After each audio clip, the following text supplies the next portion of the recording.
Hoje nós vamos continuar o sermão da semana passada. Como eu havia proposto, nós estudaremos 3 parábolas escatológicas. Na semana passada nós vimos a primeira parábola, aquela parábola bem curtinha do servo fiel.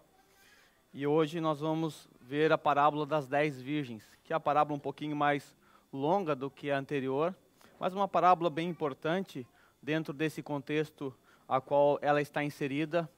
Nós somos lembrados de que essa parábola está dentro de um contexto muito amplo, da qual eu gastei bastante tempo com vocês na semana passada. Hoje eu não vou fazer isso de novo, mas é importante simplesmente voltarmos a nossa mente para o capítulo 23 e fazer um breve panorama a respeito do contexto, para que você seja situado novamente no que gerou essa parábola. A gente sabe que toda parábola ela tem um contexto gestacional. E a gente viu que o contexto gestacional dessa parábola começa lá no capítulo 23. Nós estamos no capítulo 25, ou seja, 2 capítulos para trás. Nós vimos que o contexto gestacional começa naquela discussão de Jesus com os fariseus, em todo o capítulo 23, quando ali o Senhor Jesus lança vários ais contra os fariseus e os mestres da lei. E no finalzinho disso, lá no último versículo do capítulo 23, Jesus diz a eles que a casa ficaria deserta, que a casa deles ficaria deserta e que eles não mais veriam o Senhor até que digam: bendito é o que vem em nome do Senhor. E aí eles estavam no templo, essa discussão acontece ali, e depois o capítulo 24 começa nos mostrando que Jesus estava saindo do templo com os seus discípulos, ou seja, caminhando para sair do templo em direção ao Monte das Oliveiras, e aí os seus discípulos começam a mostrar a ele a construção do templo. Senhor, olha que templo magnífico, olha que pedras ornamentadas. Por quê? Porque Jesus havia dito que a casa ficaria deserta e nós vimos que isso significa a destruição, a desolação do templo. Mas será mesmo que era isso que Jesus queria dizer? Talvez essa era a dúvida na mente daqueles discípulos, então nada melhor do que mostrar a Jesus o templo, vamos ver como é que ele reage. E aí Jesus afirma: em verdade eu vos digo, não ficará aqui pedra sobre pedra. Tudo isso aqui que vocês estão vendo, tudo isso aqui vai ser destruído. E nós vimos que isso de fato aconteceu no ano 70, o templo foi destruído, mas Jesus sai dali com os seus discípulos e eles vão para o Monte das Oliveiras, e 4 discípulos em particular chegam para Jesus e perguntam para ele. Os 4 discípulos, João, Pedro, Tiago e André, perguntam para Jesus o seguinte: diz-nos quando acontecerão essas coisas e qual será o sinal da tua vinda e dos fins dos tempos. E aí nós vimos que o capítulo 24 e 25 é Jesus respondendo a essas questões. Nós vimos que uma parte bem menor, é verdade, é o Senhor Jesus dando a resposta a respeito da destruição. Mas a boa parte, a maior parte do capítulo 24 e 25 é o Senhor Jesus falando, tratando a respeito da sua segunda vinda. E aí, nós vimos também que essas 3 parábolas que estão aqui em sequência, que é, na verdade, a resposta que Jesus está dando a essas perguntas com relação ao porvir, nós percebemos que essas 3 parábolas estão dentro de um padrão, elas possuem um padrão. E nesse padrão, nós percebemos que todas as parábolas deixam muito claro que, quanto ao dia e hora, não é possível saber. Essa foi a pergunta feita: Senhor, quando acontecerão essas coisas? Resposta: não é possível saber. E essa verdade vai ser ecoada nas 3 parábolas. Também nós percebemos nas 3 parábolas que elas apresentam uma distinção de classes de pessoas. E essa distinção começa no versículo 40. 2 homens estarão no campo, um será levado e o outro deixado. 2 mulheres estarão trabalhando no moinho, uma será levada e a outra deixada. Nós temos um padrão, uma divisão. Esse padrão aqui, essa divisão, ela apresenta a classe de eleitos, dos salvos e os não salvos. É essa a divisão básica. Quando o Senhor Jesus voltar, num dia e hora que ninguém sabe, ele encontrará aqui na terra os seus e aqueles que não são seus. Aqueles que são seus serão levados para com ele. Por outro lado, aqueles que não são receberão o castigo, a punição eterna. E esse é o terceiro ponto, o terceiro padrão dentro das 3 parábolas. As 3 parábolas apresentam o quê? Um juízo sobre aqueles infiéis. Se você prestar atenção, as 3 parábolas, elas trazem uma ênfase naqueles que não são salvos. A ênfase nas 3 parábolas está sendo dada neles e o juízo que virá sobre eles. E o complemento dessas parábolas, que se encontra lá no capítulo 25 ainda, no versículo 31, a qual Jesus começa a falar sobre o julgamento das nações, ali também nós temos a sentença, o juízo vindo sobre aqueles que ele chama de bode, e também traz as suas bênçãos para aqueles que são chamados de suas ovelhas, quando ele as separará por causa da sua vinda.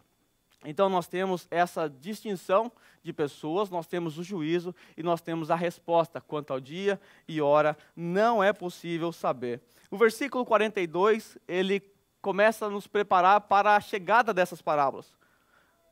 Diz assim: portanto, vigiem, porque vocês não sabem em que dia virá o seu Senhor. Porque nós não temos condições de saber a hora que o nosso Senhor vai vir, então cabe a nós vigiarmos. Nós vimos na parábola anterior, a parábola do servo fiel, que aquele servo infiel que é contrabalanceado com o servo fiel, ou seja, 2 classes distintas, como é o padrão dessas parábolas, nós vemos que o fiel fazia tudo correto, mas aquele infiel, imprudente, que é descrito como um servo mau, ele tem maldade no seu caráter, ele colocou em sua mente a seguinte ideia: meu Senhor está demorando. Mas na história que nós vimos, o Senhor veio antes do que ele esperava. Agora, na parábola das 10 virgens que nós estamos estudando hoje, a mensagem é ao contrário. Se esperava a vinda do Senhor rápido, do noivo, mas ele demorou. Isso está ressaltado no versículo 5. O noivo demorou a chegar. O que Jesus quer mostrar aos seus discípulos com essas 2 verdades que estão se contrabalanceando? Por um lado, nós temos aquele servo pressupondo na sua mente tola que o seu Senhor demoraria, mas ele veio rápido, veio antes do que ele esperava. Já na outra parábola, nós vemos o quê? O Senhor demorando a chegar. Aquele noivo representado nessa parábola se demorando, se atrasando para chegar aqui. Ou seja, por vocês não sabem o dia nem a hora, pode ser que o Senhor venha antes do que vocês esperam. Mas, por outro lado, pode ser que o Senhor demore um pouco mais do que você está esperando. Talvez o Senhor venha mais rápido possível, ou talvez o Senhor demore dentro daquilo que você está planejando. Então, você não sabe. Não é possível saber. Por isso, a mensagem dessas parábolas é: porque não dá para saber, vivam em alerta, vigiem, se preparem, estejam, portanto, preparados. Essa parábola que nós estamos estudando hoje, a parábola das 10 virgens, ela é muito popular, é uma das mais populares parábolas que Jesus contou, porém, é uma das mais mal interpretadas que você pode imaginar.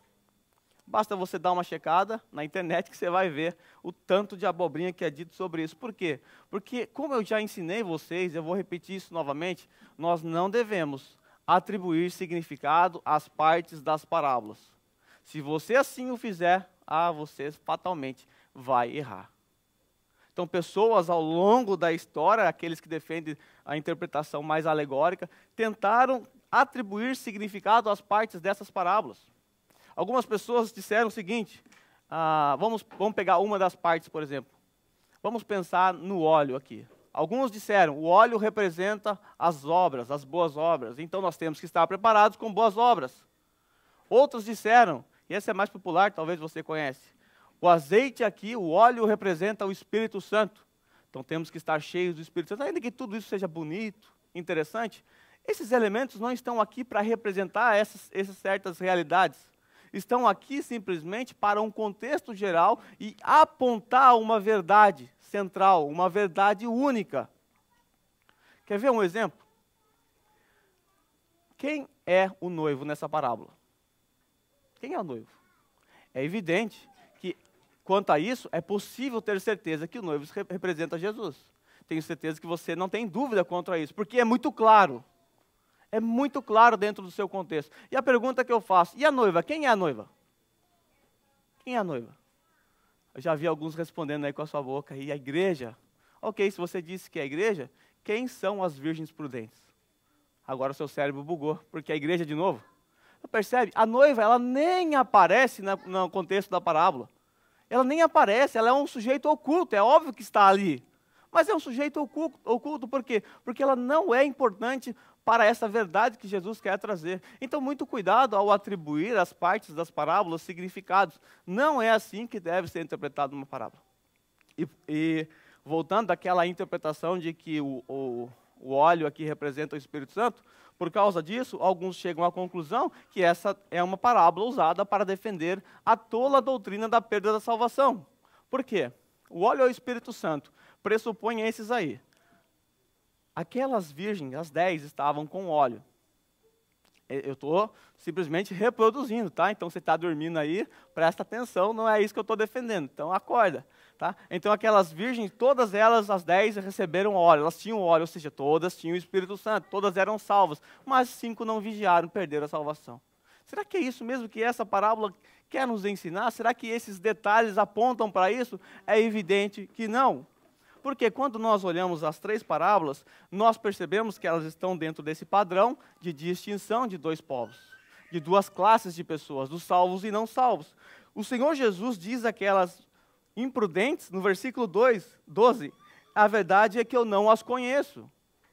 Elas são daquelas que o Senhor não as conhece. Quando nós olhamos o servo imprudente e infiel da parábola anterior, ele era um servo mau.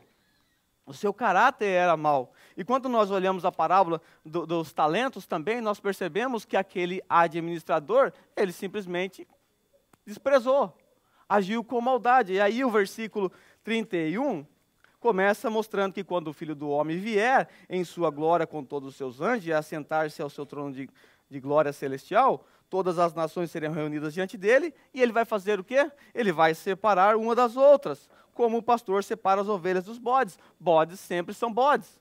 Ovelhas sempre são ovelhas. Quando o Senhor Jesus voltar, ele vai encontrar esse tipo de pessoas aqui na terra. Os seus eleitos e os bodes, as suas ovelhas e os bodes. É isso que está por detrás da parábola. Não tem nada a ver com doutrina de perda da salvação. E isso vai ficar bem mais claro à medida em que a gente prosseguir no nosso estudo. Então vamos lá para a parábola, vamos dar uma olhada nela. Vamos primeiro entender um pouco do contexto dessa parábola, porque não é um contexto muito comum nos nossos dias. Essa parábola ela se refere a um casamento, a uma bodas, e é bem diferente do que nós estamos acostumados. Não é assim que a gente realiza um casamento hoje, até porque aquele casamento demorava semanas, até uma semana, 15 dias. Imagine uma festança para você pagar, né? Haja dinheiro, né? Somente alguns aqui que trabalham na Steam teriam condições. A parábola diz assim: o reino dos céus será. Ela começa colocando o reino dos céus no futuro. O reino dos céus será, pois, semelhante a 10 virgens. Certamente você já ouviu essa expressão em algum lugar, mas você não ouviu no futuro. Geralmente Jesus diz: o reino dos céus é. Aqui e em mais um outro lugar, o Senhor Jesus mostra que o reino estará no futuro. Aqui nós temos aquela famosa e velha tensão do reino. O reino já e o reino ainda não. Essa é aquela velha tensão. O reino já foi estabelecido, porém ainda não. O reino também ele é presente nesse momento e também aponta para o futuro. Mas eu quero que você, ao ler esse texto aqui, essa parábola, eu quero que você faça a mesma coisa que o Senhor Jesus queria que você tivesse em mente. Quando você lê, por exemplo, o versículo 12 que diz: a verdade é que eu não as conheço. Quando Jesus diz isso àquelas imprudentes, aquelas tolas, nécias, ele diz que não as conhece quando a porta do casamento, lá da festança, é fechada, elas não chegaram a tempo, não deu tempo de comprar o óleo. E Jesus fala: a verdade é que eu não vos conheço. Vem à sua mente algum texto semelhante a esse? Você consegue lembrar de algum texto a qual Jesus fala para alguém: a verdade é que eu não vos conheço? Certamente você está se lembrando de Mateus capítulo 7. E Mateus capítulo 7 é um texto muito familiar com o texto que nós estamos estudando na parábola. O Senhor Jesus, ele usou os mesmos elementos de Mateus capítulo 7, que está dentro do seu maior sermão, pregado dentro do livro de Mateus, para transpor para o seu segundo maior sermão dentro do Evangelho de Mateus. Então eu quero que você dê um salto, para que a gente comece desse: o reino do céu será, pois, semelhante, para nós percebermos logo de cara que há uma grande semelhança textual com Mateus, capítulo 7, versículo 15 a 29. Nós vamos perceber que as mesmas palavras, os mesmos elementos estão presentes lá. Então volte aí algumas páginas da sua Bíblia, por favor, Mateus capítulo 7, e aí nós vamos olhar o que é que nós encontramos ali de semelhante. Porque quando essa parábola foi contada, esse trecho, automaticamente os seus leitores, os seus ouvintes originais, eles foram remetidos para esse texto, e eu quero que você também seja. Versículo 15 diz assim, todos acharam? Só voltar algumas páginas, é o mesmo livro, tá? Cuidado com os falsos profetas. Primeiro ponto, que está em jogo aqui, cuidado com falsos profetas. Esses falsos profetas, lá na frente, eles vão dizer para o Senhor, Senhor, em teu nome nós profetizamos. Falsos profetas. Então, eles vão aparecer na frente daqui a pouco. Eles vêm a vocês vestidos de peles de ovelhas, mas por dentro são lobos e devoradores. É o mesmo contexto, aquela distinção de classe. Aparenta ser uma ovelha, mas é um lobo. Vocês os reconhecerão por seus frutos. Pode ser que alguém colha uvas de um espinheiro ou figo de ervas daninha? Semelhantemente, toda árvore boa dá frutos bons, mas a árvore ruim dá frutos ruins. A árvore boa não pode dar frutos ruins, nem a árvore ruim pode dar frutos bons. Aquela distinção. A distinção de pessoas, os salvos e os não salvos. Toda árvore que não produz bons frutos será cortada e lançada ao fogo. Aqui nós temos a primeira semelhança, o primeiro paralelo aqui. Nós percebemos nas 3 parábolas que há uma sentença de juízo contra aqueles infiéis, imprudentes, que estão nas 3 parábolas. Então, primeiro paralelo, preste atenção. Segundo, nem todo aquele que me diz, Senhor, Senhor. Quais foram as palavras daquelas imprudentes? Senhor, Senhor, abra-nos a porta. Compramos o óleo, chegamos aqui, sei lá como é que elas chegaram, com óleo ou sem óleo. Mas Senhor, Senhor.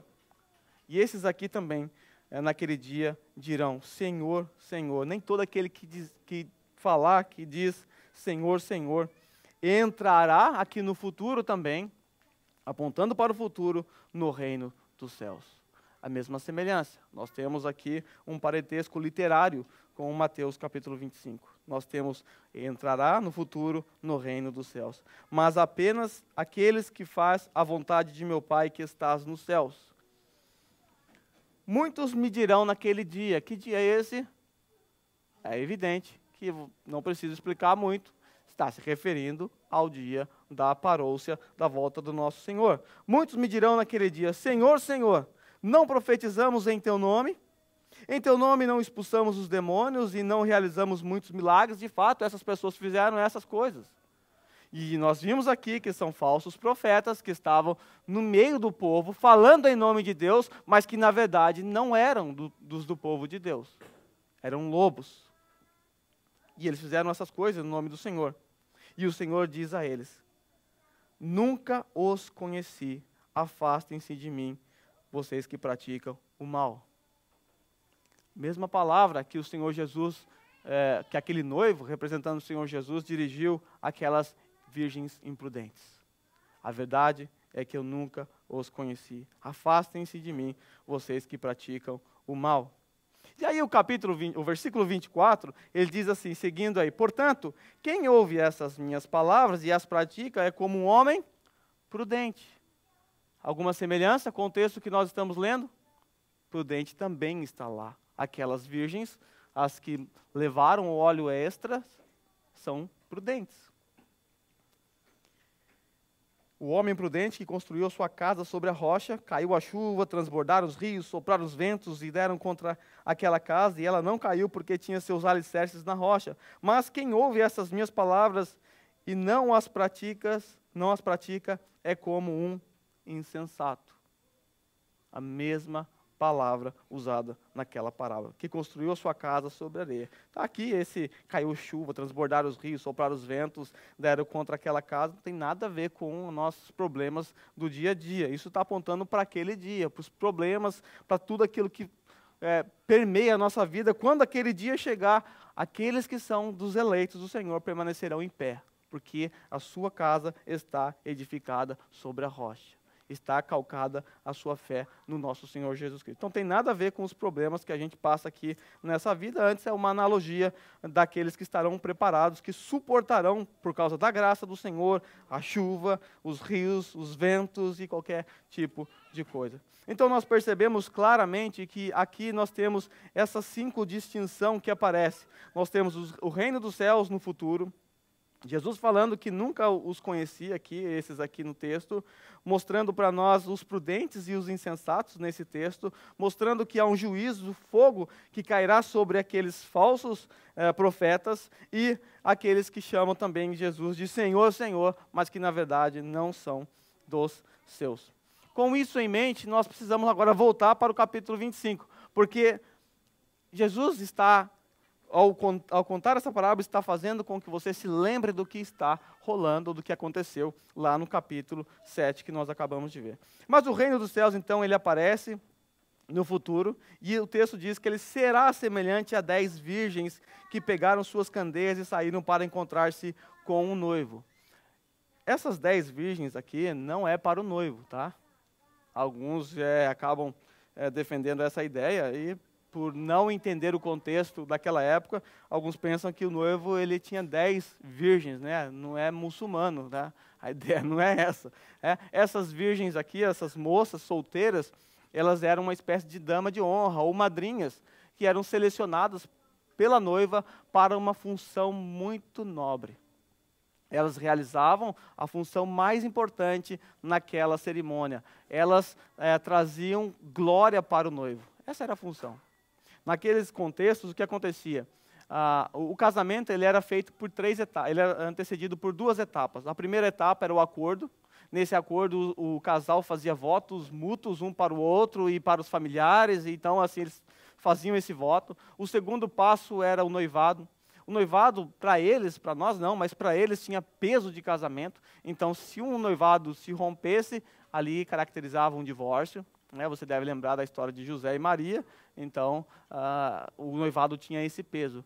E o terceiro ponto, que é o último, que é o ápice de toda essa história, é as bodas. Daqui para frente, o casal passa a viver junto. Essa parábola está retratando exatamente o dia das bodas, do casamento. Só que, como é que era feito o casamento naquela época? Naquela época, diferente do que a gente está acostumado, o noivo, ele fica esperando a noiva no altar. E a noiva, padrão isso, sempre se atrasa. Então, o ápice do casamento para a nossa cultura, qual é o ápice do casamento para a nossa cultura? É quando o noivo entra, ninguém dá nem aí para o noivo. Sempre vai vestido igual um pinguim, né? Mesmo padrão. Aí entra as madrinhas, os padrinhos, nenhum glamour. Mas quando a noiva entra, o que acontece? Todos se levantam.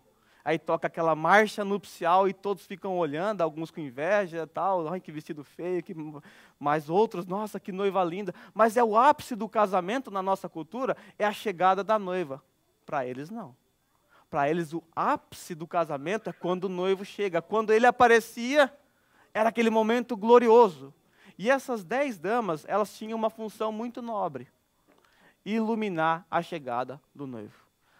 Naquela cultura, o casamento geralmente acontecia de tardezinha para a noite, por causa do trabalho, para as pessoas que se locomoviam de longe poderem participar, e também pela beleza do glamour desse casamento.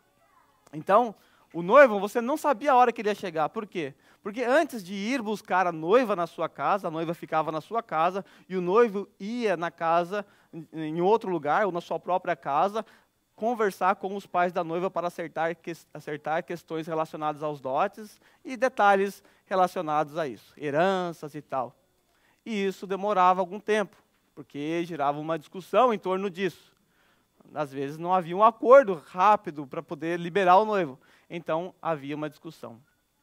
E aqui nessa história nós não sabemos o que aconteceu, evidentemente é uma parábola e nós não temos detalhes, mas algo aconteceu e aquele noivo se atrasou. E aí, quando olhamos para essa parábola, nós percebemos que o Senhor mostra uma distinção com relação a essas virgens, as 10 selecionadas. 5 delas eram prudentes e levaram óleo extra consigo. Mas 5 delas não levaram óleo consigo.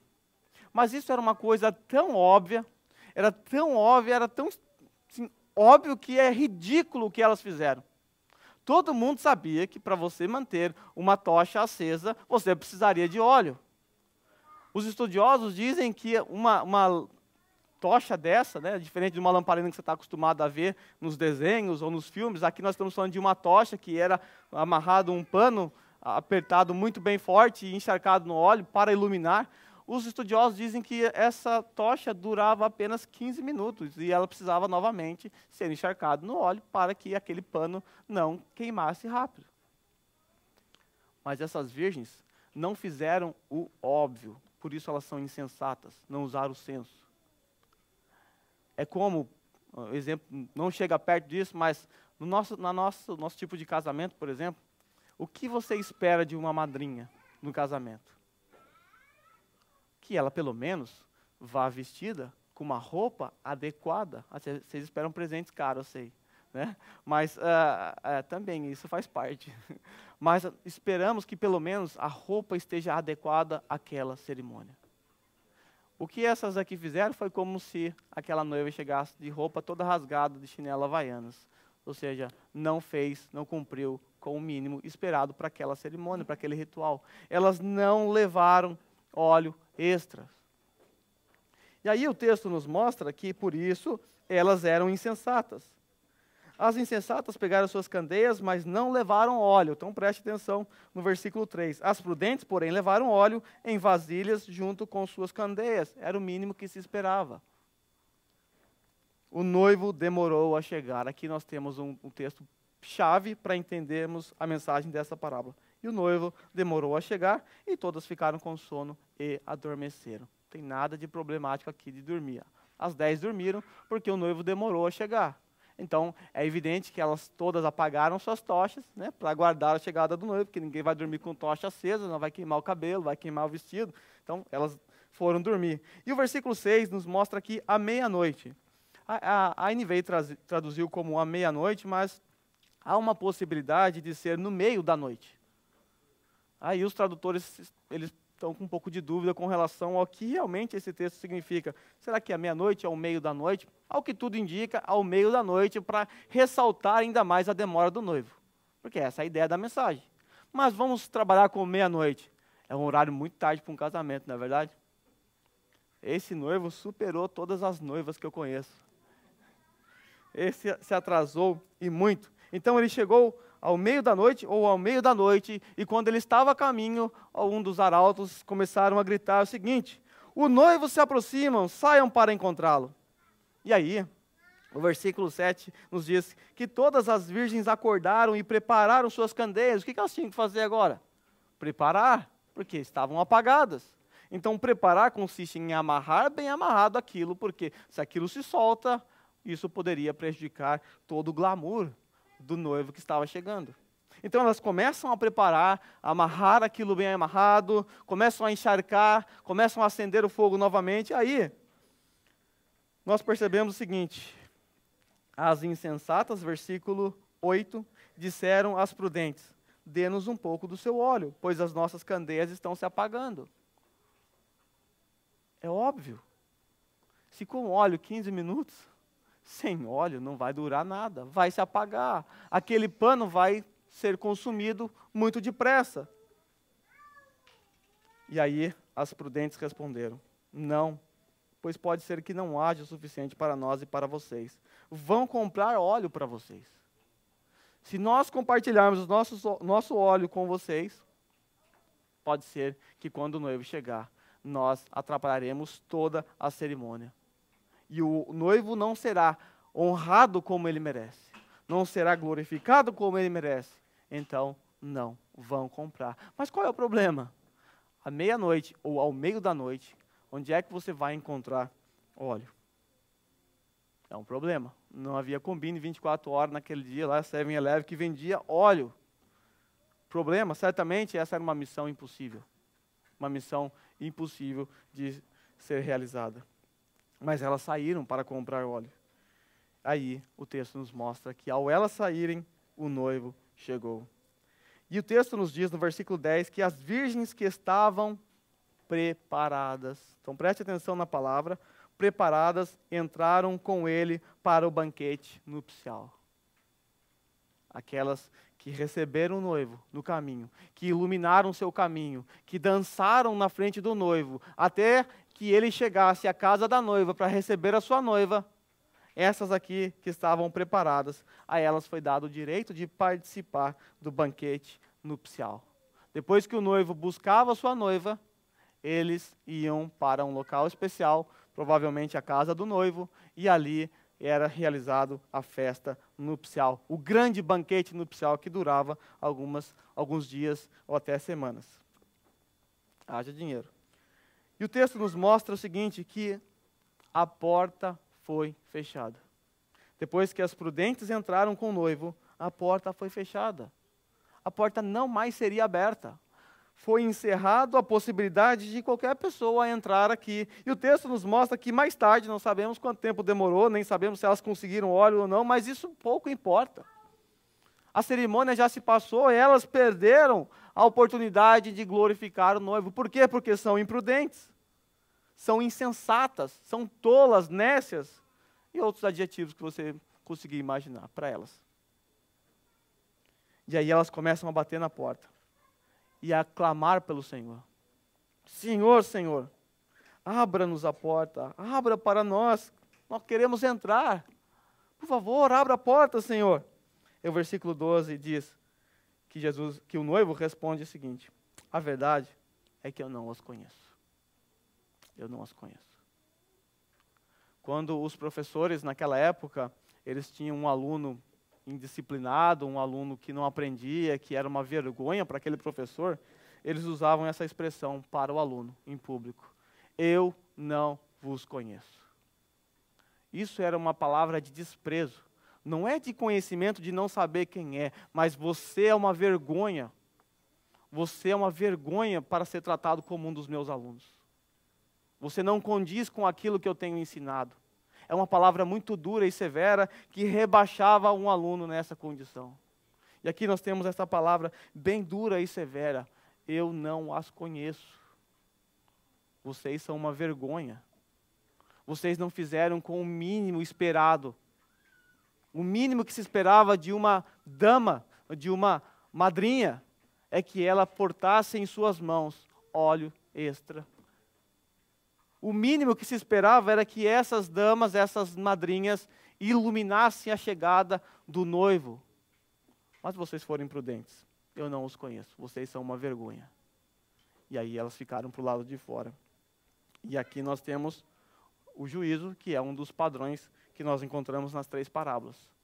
Ficaram para fora, não participaram do banquete especial junto com o noivo. É verdade que a gente sabe do que se trata essa parábola.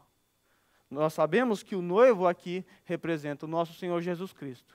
Nós sabemos que as insensatas aqui representam aqueles que não são das ovelhas do Senhor. Mas também sabemos que as prudentes são aquelas que são das ovelhas do Senhor. Então, o mínimo que se espera de vocês, nós que somos ovelhas do Senhor, é que sejamos prudentes, que aguardemos a vinda do Senhor com muito amor, com muita paixão. E o versículo 13 termina assim: portanto, olha o que é esperado de nós. Vigiem, porque vocês não sabem o dia e nem a hora. Essa é a conclusão dessa parábola, mas é aplicado também a outra parábola. Vigiem. Essa é a mensagem dessas parábolas. Vocês não sabem o dia e nem a hora. E a resposta dada àqueles discípulos. Quando, Senhor?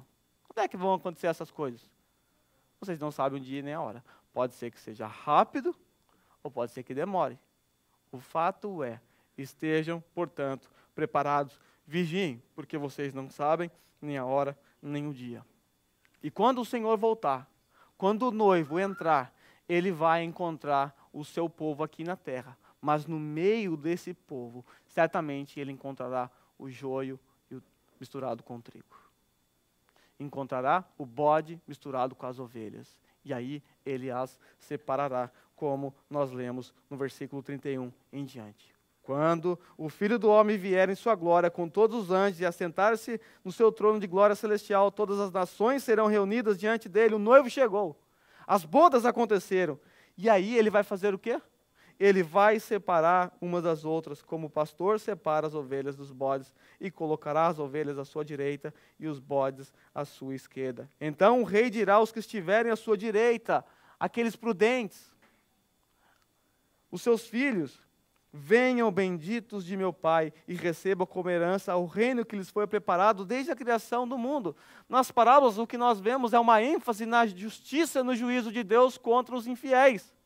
Mas o Senhor atesta aqui no final de tudo, depois que ele conclui essas parábolas, ele diz o seguinte, que naquele dia o rei vai falar aos que estiverem à sua direita. Há também uma palavra, há também uma menção com relação àqueles que são fiéis. Ele vai dizer aos seus fiéis: benditos de meu Pai, venham, recebam como herança o reino que lhes foi preparado desde a criação do mundo. Não há só juízo por detrás dessas parábolas. Aquele noivo preparou um banquete para os seus filhos. E a grande questão é: será que nós somos como essas prudentes? Será que nós podemos atestar a nossa prudência, ou será que nós, com a nossa vida, com os nossos frutos, nós atestamos a nossa tolice, a nossa insanidade? Eu quero ler novamente 2 Pedro capítulo 3. Essa seria a conclusão das 3 parábolas. Eu ia concluir, meu objetivo, a expectativa é uma coisa, a realidade é outra. Mas a minha expectativa era expor as 3 parábolas no mesmo dia e terminar com 2 Pedro capítulo 3. Mas a realidade não é a mesma, não funciona. Então, são 3 parábolas e eu quero concluir sempre as 3 parábolas com 2 Pedro capítulo 3, para que isso fique fixo na mente de vocês. Por quê? Porque Pedro está ecoando a verdade que ele aprendeu nesse dia. Pedro era um daqueles que fizeram a pergunta para o nosso Senhor, um daqueles 4 ali que estavam lá no Monte das Oliveiras. E aí ele faz essa pergunta ao Senhor, e o Senhor responde a ele através dessa história, dessas parábolas, e ele aprendeu. Nós não vamos ler tudo o capítulo 3, eu li na semana passada, mas eu quero ressaltar alguns versículos. Nós percebemos que nesse capítulo 3 aqui, de 2 Pedro, alguns estavam zombando com relação à demora da volta de Cristo, né? Alguns diziam assim, versículo 4, por exemplo: o que houve com a promessa da sua vinda? Então, eles começam a zombar, porque o Senhor estava demorando. E o Senhor reafirma a eles, Pedro reafirma a eles o seguinte: não se esqueçam disso, amados, para o Senhor um dia é como 1000 anos, e 1000 anos é como um dia. Bom, nós estamos há 2000 anos, para nós faz bastante tempo, mas eles estavam há 2 décadas apenas da ida, partida do nosso Senhor. Então, se você fizer um cálculo de 20 anos para 1000, né, então isso vai mostrar a você o que os discípulos, o que o apóstolo Pedro queria mostrar por detrás dessa afirmação. Nós já vimos que não é literal, ele simplesmente quer mostrar para os seus ouvintes que o Senhor é atemporal, é uma fração de segundo e ele pode voltar. Visto que tudo será assim desfeito, versículo 11, que tipo de pessoas é necessário que vocês sejam? Já que não dá para saber quando o Senhor Jesus Cristo vai voltar, já que temos que esperar, temos que aguardar, pode ser que venha muito rápido, pode ser que ele venha daqui a 30 segundos, mas pode ser que ele venha daqui a mais 1000 anos. Nós não sabemos. O fato é que quando ele voltar, vai ser numa fração de segundo, e como vimos, o Senhor é atemporal, e para ele vai ser muito depressa, como o texto que nós lemos aqui hoje. O Senhor vem depressa. Como é então que nós, como discípulos de Jesus, como filhos do Senhor, aqui nessa terra, como é que nós devemos esperar o Senhor? Que tipo de pessoas é necessário que sejamos enquanto o Senhor não vem, enquanto aguardamos a sua vinda? Vivam de maneira santa e piedosa.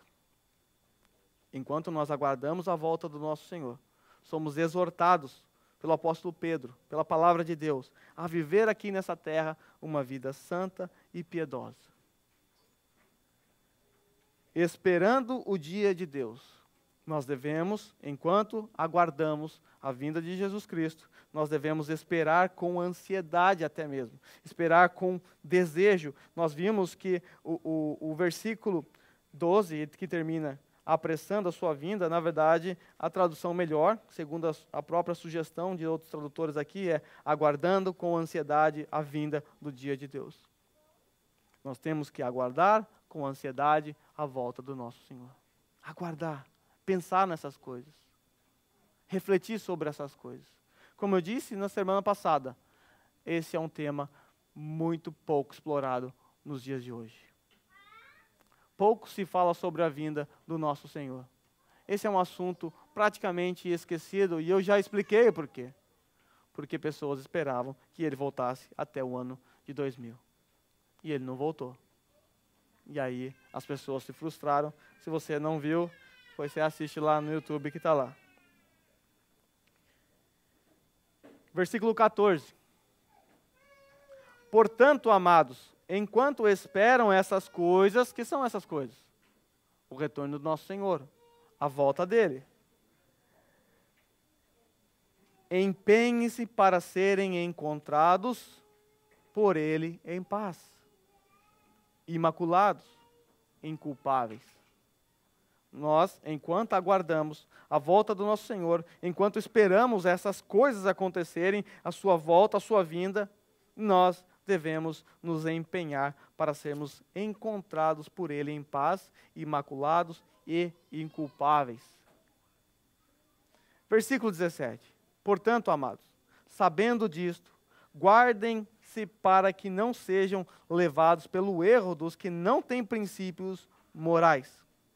Então nós devemos nos guardar para não sermos seduzidos, levados pelo erro dos que não têm princípios morais. E nem percam a sua firmeza e caiam. 18. Cresçam, porém, na graça e no conhecimento do nosso Senhor e Salvador Jesus Cristo. É isso que é esperado de nós. É isso que a Bíblia exige de nós enquanto aguardamos a vinda do noivo. Enquanto, como prudentes, damas de honra, madrinhas, nós aguardamos a vinda do nosso Senhor. Nós devemos ser prudentes, ou seja, nós devemos nos preparar, estando em paz e imaculados, sendo encontrados em paz, imaculados, inculpáveis, crescendo na graça, no conhecimento do nosso Senhor e Salvador Jesus Cristo, tomando cuidado para não ser levado pelo erro dos que não têm princípios morais. Nós devemos nos empenhar para ser encontrados dessa forma, nós devemos também viver uma vida santa e piedosa, aguardar com ansiedade a vinda do Senhor. É isso que é esperado de nós. Até que Ele venha, para que você seja encontrado como uma virgem prudente. Esse é o padrão esperado por nós. Mas esse padrão só é possível ser encontrado na vida dos seus eleitos. Esse não é um padrão possível de ser encontrado na vida de um ímpio. Esse padrão é exclusivo daqueles que são prudentes, daqueles que são filhos.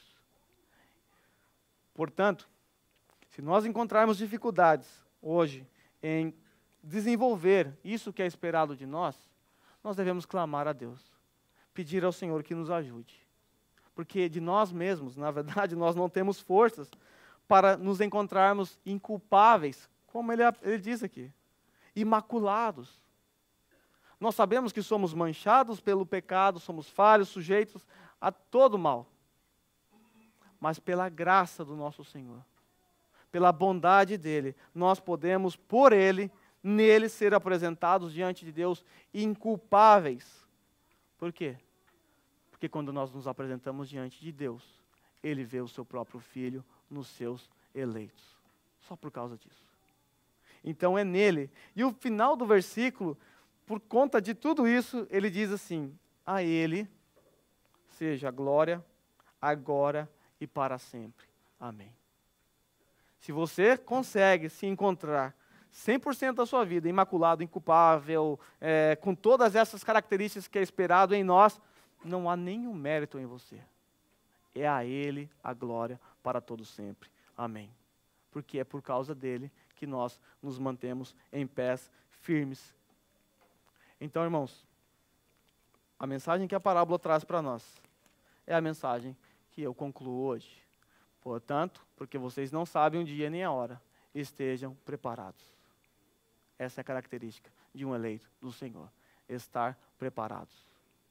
Muitos acusam o calvinismo de, porque nós cremos numa predestinação, de vivermos uma vida devassa, Podemos cometer pecados que no final das contas nós vamos chegar lá, mas não é isso que a Bíblia espera de nós. Não é isso que o Senhor Jesus, o apóstolo Pedro, nos ensina. Nós, porque somos eleitos, é que vivemos essa vida em santidade. Ao contrário do que pensam alguns, a santidade não traz salvação. A santidade é um fruto da nossa salvação. Nós não somos santos para sermos salvos, porque somos salvos é que somos santos. Essa é a diferença. Então, aos eleitos do Senhor, peço que fiquem em pé nesse momento. Aos prudentes, que fiquem em pé, e nós vamos orar nesse momento, pedir ao Senhor que nos ajude a nos manter em pé, firmes diante dEle, aguardando com ansiedade a vinda do nosso Senhor, não tendo essa promessa como uma promessa tardia, não cometer a tolice de pressupor que o Senhor está demorando, e por isso agir de maneira equivocada. Por outro lado, também não pressupor a tolice de que você tem a certeza que Ele vai voltar nesse momento, e aí você vai para os montes, abandona a sua família, abandona tudo e vive tendo essa certeza de que Ele vai voltar no dia 20 de abril do ano que vem. Não é assim que o Senhor espera que nós esperemos a sua volta, mas que antes estejamos preparados para qualquer momento, a qualquer momento. Vamos orar? Deus, nós te agradecemos mais uma vez pela tua palavra que fala ao nosso coração, e obrigado porque o Senhor prometeu um dia voltar para nos buscar. Nós aqui que não merecemos ser levados pelo Senhor, mas o Senhor graciosamente nos escolheu. Nos deu essa responsabilidade, nos deu esse privilégio de sermos encontrados como ovelhas do Senhor. E naquele dia nós estaremos à tua direita, celebrando com o Senhor. Naquele dia nós estaremos nas tuas bodas, celebrando o teu casamento. Mas, Senhor, até que esse dia rompa, até que o Senhor apareça nos ares para buscar a tua igreja, nós pedimos ao Senhor, nos ajude a mantermos o padrão que é esperado por cada um de nós aqui. Nós sabemos que ainda a presença do pecado está em nós, e ele tem uma influência sobre as nossas vidas, as nossas atitudes, e vez ou outra nós somos encontrados como tolas, como nécias, mas eu peço ao Senhor, nos fortaleça e nos ajude a perceber nos momentos em que nós não estamos nos enquadrando na palavra, na lei que o Senhor nos deu. Senhor, nós aqui como igreja em Randa, nós clamamos ao Senhor, volta logo. Volta logo, Senhor, e venha buscar a tua igreja, porque os dias são maus. Pai, obrigado, porque o Senhor nos dá, nessa manhã, o privilégio e a oportunidade de refletir sobre esses assuntos esquecidos. Obrigado, Senhor, porque a tua palavra é viva e eficaz. E quando o Senhor voltar, vai ser um tempo inexplicável. Nós estamos sujeitos ao tempo, mas para o Senhor o tempo vai ser inexistente, porque o Senhor é atemporal. E todas essas coisas, elas já aconteceram no seu plano eterno, mas ainda não aconteceu aqui para nós. Nos ajude, Senhor, a nos mantermos firmes e fiéis até que sejamos encontrados na tua vinda, ou até que sejamos mortos, levados também para junto do Senhor. Agradeço, porque a tua palavra é viva e eficaz. No nome de Jesus, amém.